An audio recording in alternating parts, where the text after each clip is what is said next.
Unit 4. Journey to Antarctica. Page 29. Vocabulary Preview. Part C. Listen to each sentence and repeat it. Try to pronounce the bold-faced word correctly. 1. As we approached the city, I started to see lights from the buildings. Approached.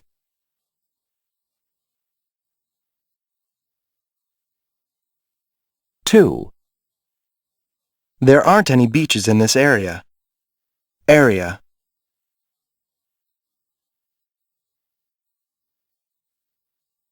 3. Despite the bad weather, we enjoyed our trip.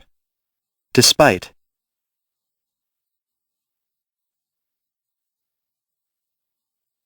4. My goal is to travel to Europe. Goal.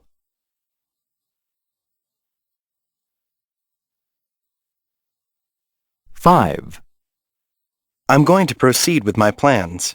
Proceed.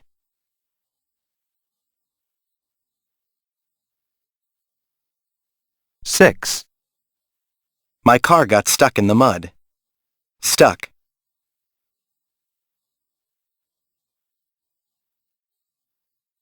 7. The firefighter rescued the man from the fire. Rescued.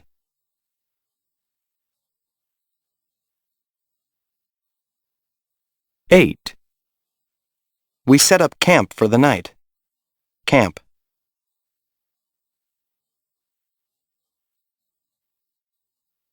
9. The boy watched his toy boat float on the lake. Float.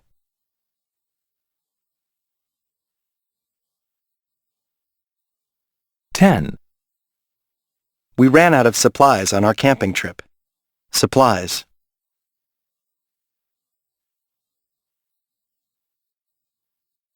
'Page 31. Listening for main ideas. A. Close your book. Listen to the lecture and take notes. Good afternoon. Please take your seats. I have a lot to discuss today. Today, I'm going to talk about one of the greatest adventures of the 20th century, Ernest Shackleton's trip to Antarctica. Now, there are other explorers who have been to Antarctica, but Shackleton's trip is especially interesting because his goal was to be the first person to walk across the continent of Antarctica. Also, as you'll find out, this trip was also special because of the problems and difficulties that Shackleton and his crew endured along the way. In fact, and this is interesting, Shackleton made his trip to Antarctica on a ship called the Endurance. It's almost as if he somehow knew about the difficult events to come. Let's begin in England. The Endurance left London in 1914 with a crew of 29 men, 69 sled dogs, and a cat. After stopping in Argentina, the ship proceeded to South Georgia, an island about 800 miles from Antarctica. Then, on December 5th, 1914, the Endurance left South Georgia, and right away, the ship entered water that was filled with ice. However, despite the danger, Shackleton and his crew proceeded on their journey. Shackleton believed that they could reach the Antarctic continent despite the ice. He was wrong about this, however, and on January 18, 1915, as the Endurance approached Antarctica, it became stuck in the ice. It couldn't go anywhere. The crew stayed on the ship, which floated along with the ice for more than 10 months. During that time, the crew lived on the ship, although they could go down on the ice and walk around if it was not too cold.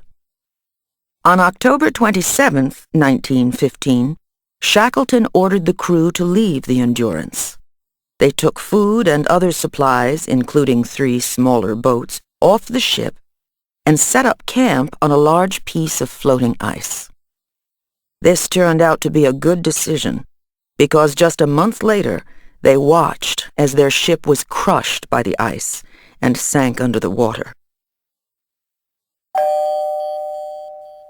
So, is everyone with me so far? Any questions? Okay, then let's continue. For the next 6 months, the crew of the Endurance lived on the ice floating around the edge of Antarctica. They ate the food from the ship, but when that was gone, they hunted animals in the area and finally killed and ate their dogs. Finally, in April of 1916, the crew saw land. It was Elephant Island, which was about 100 miles away. They knew that the ice below them was getting thinner and might break at any time, so they decided to proceed to the island. So, on April 9th, 1916, Shackleton and his crew got into the 3 small boats they rescued from the Endurance before it sank. They put all their supplies in the boats and began the journey to Elephant Island. It took them 7 days to get there. The journey was terrible, and they all almost died. So now the crew was on land, but there was no hope that they would be rescued from Elephant Island. It was too far away from anything. The nearest people were on South Georgia Island, over 800 miles away. Despite the danger, Shackleton decided to go to South Georgia. He knew it was their only hope for rescue. So, on April 24th, 1916, Shackleton and 5 men left in one of the small boats to try to get to South Georgia. 20 men stayed on Elephant Island. After 17 days in stormy seas, Shackleton and his men reached South Georgia. But they weren't finished yet. They had to walk for 36 hours to reach the whaling station. Finally, on May 20th, they reached the whalers. But remember, Shackleton still had to rescue his men on Elephant Island. This took more than 3 months. 3 ships tried to get to Elephant Island, but they couldn't get there because of all the ice. Finally, on August 30th, 1916, 22 months after they left on their journey, Shackleton rescued his men. Amazingly, everyone on the island was alive and they were all rescued. It's hard to believe, isn't it? So as you see, this is an important and interesting example of exploration from the last century. Now, let's take a look at some other famous explorers of the 20th century.